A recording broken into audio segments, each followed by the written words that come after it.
If we could have your attention for a moment. This past Tuesday night, the Peterborough Petes were saddened by the loss of members of the Thomas A. Stewart Secondary School student body and faculty.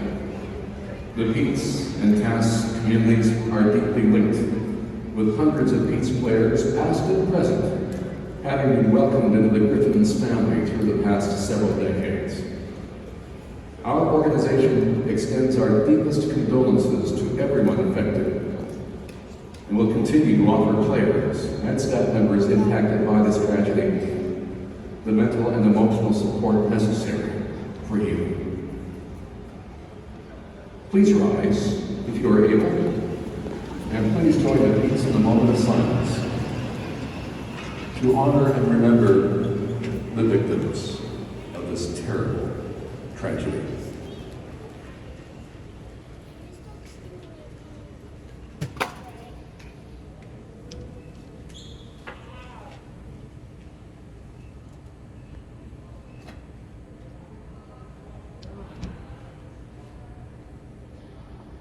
Thank you.